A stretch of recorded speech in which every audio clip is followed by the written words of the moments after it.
নমস্কার।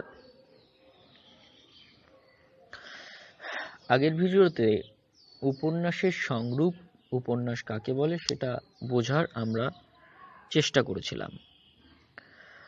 আজকের ভিডিওর যেটা উদ্দেশ্য সেটা উপন্যাসের কিভাবে জন্ম হলো বা উপন্যাস কিভাবে তার ক্রম বিকশিত পথে হাঁটতে শুরু করলো। তার আগে বলি, আমার এই ভিডিও যদি ভালো লাগে তাহলে চ্যানেলটিকে সাবস্ক্রাইব করবে এবং লাইক এবং শেয়ার করবে। আচ্ছা, এই প্রসঙ্গে কথা বলার আগে প্রথমেই আমরা যেটার দিকে নজর দিই, বাংলা সাহিত্যের ছাত্রছাত্রী হিসাবে আমরা সকলেই জানি যে বাংলা সাহিত্যে উপন্যাস সাহিত্যের ইতিহাসে 1865 সাল, এই সালটি একটি অতি গুরুত্বপূর্ণ সাল। কেন না, এই 1865 সালেই প্রথম বাংলা সাহিত্যে সার্থক উপন্যাসের জন্ম হচ্ছে। সেটার নাম কি? সেটার নাম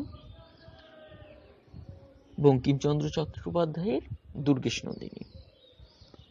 এই 1865 সালের মধ্য দিয়েই বাংলা সাহিত্য উপন্যাসের পথ চলা শুরু করলেন, অর্থাৎ বাংলা সাহিত্যের ইতিহাসে প্রথম সার্থক উপন্যাস বঙ্কিমচন্দ্র চট্টোপাধ্যায়ের দুর্গেশনন্দিনী, যার সালটা হচ্ছে 1865 সাল। এই 1865 সাল, এই কথাটি বলার সঙ্গে সঙ্গেই আমরা কিন্তু তাহলে উপন্যাসের যে ক্রমবিকাশ বা উপন্যাসের যে পথ চলা শুরু, তার আগে পিছনের দিকে যদি নজর দিই তাহলে আমরা অনেক পণ্ডিতে অনেক কিছু বিভাজন করেছেন, অনেক স্তর করেছেন, কিন্তু আমরা আমাদের আলোচনার সুবিধার্থে আমরা ধরেই নিতে পারি যে আমরা আলোচনা করব 1865 সালের আগে এবং 1865 সালের পরে। অর্থাৎ আমরা বলতে পারি যে বঙ্কিম পূর্ববর্তী উপন্যাসের আলোচনা বা স্তর আর বঙ্কিম পরবর্তী উপন্যাসের স্তর বা আলোচনা।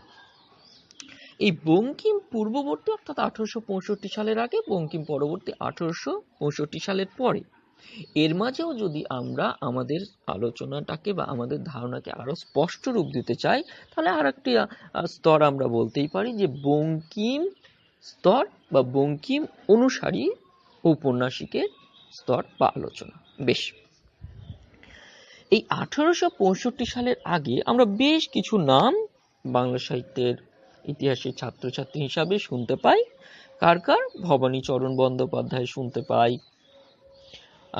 প্যারীচাঁদ মিত্র, কালীপ্রসন্ন সিংহ, এদের নাম আমরা কিন্তু শুনতে পাই। আর একটা কথা শুনতে পাই কি, যে এরা উপন্যাস রচনা করার চেষ্টা করেছিলেন কিন্তু উপন্যাস রচনা করতে তারা পারেননি, এইরকম একটা কথা আমরা শুনতে পাই। তাহলে প্রশ্ন উঠতেই পারে যে তাহলে তারা যে উপন্যাস রচনা করেননি, তাহলে তাদেরকে আমরা জানবো কেন, তাদেরকে আমরা উপন্যাসের ক্ষেত্রে এরকম আলোচনা কেন করব না? এই প্রশ্নের উত্তরে আমরা বলতেই পারি রবীন্দ্রনাথের কথা ধরে যে সন্ধেবেলায় প্রদীপ জ্বালানোর আগে সকালবেলার সলতে পাকানোর একটা ইতিহাস থাকে। বঙ্কিমচন্দ্র যদি ওই সন্ধেবেলার প্রদীপ জ্বালানো হয়, প্রদীপ হয়, দুর্গেশনন্দিনী যদি তার সেই প্রদীপে প্রজ্বলিত আলো হয়, তাহলে সকালবেলা সলতে পাকানোর একটাও ইতিহাস আছে। সেই ইতিহাসের কথাই কিন্তু বলে ভবানীচরণ, সেই ইতিহাসের কথাই কিন্তু বলে প্যারীচাঁদ, সেই ইতিহাসের কথা কোথাও কোথাও আবার বলে হ্যানা ক্যাথেরিন ম্যালেন্সের ফুলমণি করুণার বিবরণ, সেই ইতিহাসের কথাও কোথাও বলে লাল বিহারী, কোথাও মধুসূদন মুখোপাধ্যায়, কোথাও ভূদেব মুখোপাধ্যায়, আবার কোথাও বা কৃষ্ণকমল ভট্টাচার্য। অর্থাৎ বঙ্কিমচন্দ্র যদি সার্থক উপন্যাস রচনা করছেন, আমরা পাচ্ছি তার হাত দিয়ে সার্থক উপন্যাস, তবুও সেই সার্থকের আগে অসার্থকেরও কিন্তু যে কার্যকলাপ, যে তাদের সাহিত্যের প্রতি যে দান, তাদের সাহিত্যের প্রতি যে তাদের প্রচেষ্টা, উপন্যাস রচনা তারা করেননি, কিন্তু করার যে চেষ্টা করেছিলেন, সেই জন্যই হয়তো বঙ্কিমচন্দ্র দুর্গেশনন্দিনী রচনা করলেন। সেই কারণেই হয়তো বঙ্কিমচন্দ্রের হাত থেকেই আমরা সার্থক বাংলা উপন্যাস পেলাম। যদি এই ভবানীচরণ, কালীপ্রসন্ন, প্যারীচাঁদ বা আরো যাদের নাম করলাম তারা যদি না আসতেন, তাহলে সত্যিই কি বঙ্কিমচন্দ্র সার্থক উপন্যাস রচনা করতে পারতেন? তার মনে কি এই কামনা বাসনা জাগ্রত হতো? মনে হয় হতো না। অর্থাৎ বঙ্কিমচন্দ্র বা এই বাংলা সাহিত্য, এই উপন্যাস সাহিত্যকে আমরা যদি একটা ঘন জঙ্গল হিসাবে কল্পনা করি, তাহলে এই মানুষগুলো বঙ্কিমচন্দ্রের পূর্ববর্তী 1865 সালের আগে যে সমস্ত মানুষজন, তারা সেই জঙ্গলটা কেটে একটা রাস্তা তৈরি করলেন, তারা উপন্যাস রচনা করার প্রচেষ্টা করলেন, কেউ কেউ সচেতনভাবে, কেউ কেউ অসচেতনভাবে, তবু তারা চেষ্টা কিন্তু করেছিলেন। কিন্তু বঙ্কিমচন্দ্র এসে সেই রাস্তাটাতেই রাজপথে পরিণত করলেন, উপন্যাসের সার্থক জন্ম দিলেন। অর্থাৎ আমরা বলছি যে বঙ্কিমচন্দ্র অবশ্যই সার্থক উপন্যাস রচনা করছেন, কিন্তু সেই উপন্যাস রচনার পূর্বের ইতিহাসকেও আমরা কিন্তু অস্বীকার করতে পারি না। সেই ইতিহাসের মধ্যে আমরা অবশ্যই যার নাম করি প্রথমেই, তিনি হচ্ছেন ভবানীচরণ বন্দ্যোপাধ্যায়। তিনি সচেতনভাবে কোথাও উপন্যাস রচনা করার কিন্তু কথা বলেননি, যেমনটি আমাদের প্যারীচাঁদ বলবেন, সচেতনভাবে সে কথায় আসছি। কিন্তু 1821-এর 24শে ফেব্রুয়ারি যখন সমাচার দর্পণ পত্রিকায় একটি লেখা আরম্ভ হলো এবং শেষ হলো 1821-এর 9 জুন সংখ্যাতে, সেই লেখাটির নাম পাওয়া যাচ্ছে বাবুর উপাখ্যান। সেই লেখাটির লেখকের নাম আমরা কিন্তু পাচ্ছি না বা অজ্ঞাতই থেকে যাচ্ছে।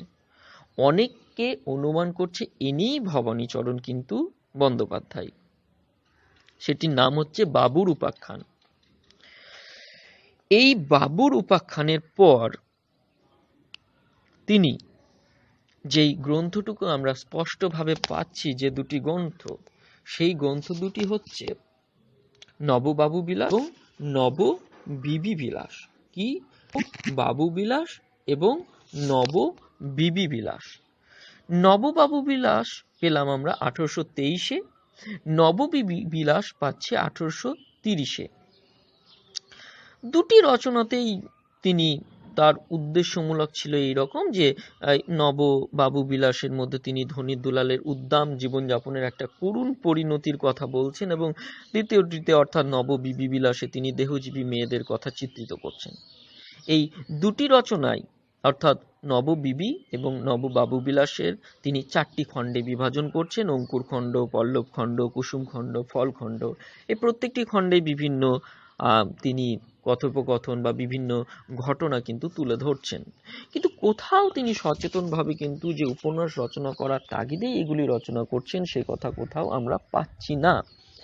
কিন্তু 1855-তে মাসিক পত্রিকায় প্রকাশিত হচ্ছে আলালে ঘরে দুলাল, যার রচয়িতা প্যারীচাঁদ মিত্র, আমরা সকলেই জানি। 1858-তে গ্রন্থাকারে প্রকাশিত হচ্ছে এটি। ভবানীচরণ, আবারও বলছি, ভবানীচরণ বন্দ্যোপাধ্যায় উপন্যাস সংগ্রহটির সঙ্গে পরিচিত হয়ে বা উপন্যাস রচনা করার প্রয়াসে কিন্তু এই দুটি রচনা করেননি বা লেখেননি। কিন্তু প্যারীচাঁদ সচেতনভাবেই উপন্যাস লিখতে চেয়েছেন।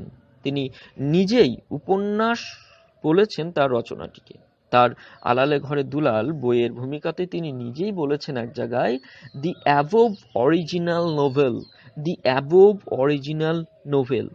তিনি 30টি অধ্যায় বিভিন্নভাবে বিন্যস্ত করেছেন মতিলালের জীবন, ধনীঘরের দুলালের ছোটবেলা, এবং বিভিন্ন তিনি পুঙ্খানুপুঙ্খভাবে বিভিন্ন চরিত্রের কথোপকথন, বিভিন্ন চরিত্রের বিভিন্ন জীবন চরিত্র রচনা করেছেন। কিন্তু তবু প্যারীচাঁদের আলালে ঘরের দুলাল উপন্যাসচিত সমস্ত বৈশিষ্ট্য কিন্তু অর্জন করতে পারেনি, অর্থাৎ উপন্যাস হতে কিন্তু হতে পারছে না।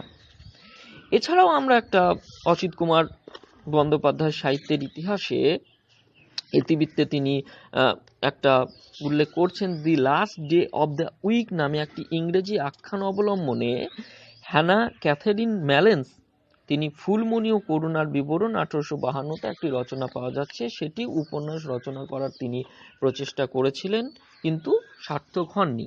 এছাড়াও লালবিহারী দের চন্দ্রমুখীর উপাখ্যান, সেখানেও চন্দ্রমুখী নামে একটি মেয়ের জীবন জন্ম থেকে আরম্ভ করে বাল্য জীবন, বিবাহ, স্বামীগৃহ থেকে ফিরে বাবার বাড়িতে কালযাপন, তার পরিচয় অর্থাৎ একটা জীবন বৃত্তান্ত ফুটে তুলছেন। মধুসূদন মুখোপাধ্যায় সুশীলার উপাখ্যানেও তিনি সুশীলার জীবনের 3টি পর্যায়ে, বালিকা পর্যায়, যুবতী পর্যায়, গৃহিণী পর্যায়ে একটি যুবতীর সুশীলার জীবনচিত্র ফুটিয়ে তুলছেন। ভূদেব মুখোপাধ্যায় ঐতিহাসিক উপন্যাস, স্বপ্নলব্ধ ভারতবর্ষের ইতিহাস, এই সমস্ত মধ্য দিয়েও কোথাও কোথাও উপন্যাস রচনা করার একটা তাগিদ লক্ষ্য করা যাচ্ছে। এছাড়াও কৃষ্ণকমল ভট্টাচার্যের দুরাকাঙ্ক্ষের বৃথা ভ্রমণ, বিচিত্রবীর্য, ছাড়াও যার নাম করতে হয় আমাদের কালীপ্রসন্ন সিংহের হুতুম প্যাঁচার নকশা, এই সমস্ত রচনাগুলির মধ্য দিয়ে কোথাও না কোথাও কিন্তু উপন্যাস রচনা করার একটা প্রচ্ছন্নভাবে বা প্রত্যক্ষ বা পরোক্ষভাবে কিন্তু সকলেই প্রচেষ্টা চালিয়ে যাচ্ছেন। কিন্তু চালিয়ে গেলেও কিন্তু তারা সার্থক যে নভেলই বলো বা উপন্যাসই বলো সে সমস্ত বৈশিষ্ট্য কিন্তু অর্জন করতে সক্ষম হচ্ছেন না। কোথাও কোথাও উপন্যাস হতে গিয়েও কিন্তু উপন্যাস হতে পারছেন না।